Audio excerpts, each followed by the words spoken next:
¿Qué pasaría si te dijera que la idea de que Estados Unidos es una nación cristiana, profundamente arraigada en muchas mentes, no es tan antigua ni tan clara como podrías pensar? Es una creencia con la que muchos de nosotros crecimos, moldeando nuestra comprensión del patriotismo y la fe. Pero sus orígenes te podrían sorprender. Este concepto de nacionalismo cristiano no es una antigua tradición, sino una invención moderna, fuertemente influenciada por fuerzas políticas, sociales e ideológicas. Comienza con el Destino Manifiesto, pero evoluciona a través de momentos clave en la historia estadounidense, especialmente durante la Guerra Fría y el ascenso de la mayoría moral en la década de 1980. Al final de este vídeo, entenderás que la fusión de la fe cristiana con la identidad estadounidense no está tan arraigada en la Biblia ni es tan moralmente justa como se nos ha hecho creer. En su lugar, fue impulsada por agendas políticas, miedo y poder, transformando tanto el cristianismo como lo que significa ser estadounidense. Puede que quieras sentarte para esto. Regresemos a los primeros orígenes del nacionalismo cristiano en América, a una época en que un movimiento llamado Destino Manifiesto moldeó la psique de una nación en expansión. En el siglo XIX, muchos estadounidenses creían que estaban divinamente elegidos para colonizar y civilizar el continente norteamericano. No se trataba solo de ambición o exploración, se veía como una misión sagrada. La idea misma se basaba en la creencia de que Dios había dado a los estadounidenses el derecho, incluso el deber, de conquistar la tierra, sin importar quién viviera allí. El Destino Manifiesto proporcionaba una justificación moral y religiosa para las guerras contra los nativos americanos y los mexicanos, alentando la expansión hacia el oeste. Los pueblos indígenas eran vistos como obstáculos, a menudo etiquetados como paganos sin Dios, que se interponían en el camino del progreso. Esta creencia otorgaba a los colonos el derecho de exterminar, esclavizar o desplazar a comunidades enteras, todo bajo el estandarte de la voluntad de Dios. Entonces, ¿dónde comenzó la idea de que Estados Unidos es una nación cristiana? Justo allí. Fue en esta época cuando el lenguaje cristiano comenzó a fusionarse con el nacionalismo y la conquista. Fue una forma conveniente de usar la fe para justificar la toma de tierras y la opresión de otros. Pero esta versión del nacionalismo cristiano no fue el final, ni mucho menos. La verdadera transformación llegó mucho más tarde, y está mucho más cerca de casa de lo que podríamos darnos cuenta. Avancemos rápidamente al siglo XX. El nacionalismo cristiano tomó una nueva forma durante la Guerra Fría, pero no desapareció, evolucionó. A medida que se enfrentaba a la Unión Soviética, la batalla no se libraba solo como una lucha geopolítica, sino como una espiritual. Estados Unidos ya no era simplemente la tierra elegida. Se convirtió en la nación moralmente superior, ordenada por Dios para enfrentarse al ateísmo del comunismo soviético. Verás, el temor al comunismo no solo estaba relacionado con la economía o el poder militar, sino que estaba profundamente entrelazado con el miedo al ateísmo. Los comunistas eran retratados no solo como enemigos de la libertad, sino como enemigos de la fe, y ser estadounidense significaba estar del lado de Dios. Los políticos y líderes religiosos capitalizaron este miedo, pintando la Guerra Fría como una batalla espiritual entre la América cristiana y el comunismo sin Dios. En 1954, durante el apogeo de esta era, ocurrió algo significativo.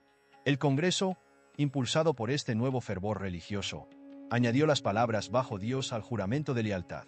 Esas palabras no siempre estuvieron allí. Fueron añadidas deliberadamente para vincular la identidad estadounidense directamente con el cristianismo.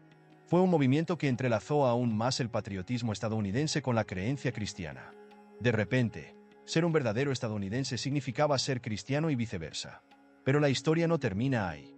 La Guerra Fría puede haber sentado las bases, pero fue en la década de 1980 cuando el nacionalismo cristiano realmente se convirtió en lo que conocemos hoy. Figuras como Jerry Falwell y el ascenso de la mayoría moral solidificaron este movimiento.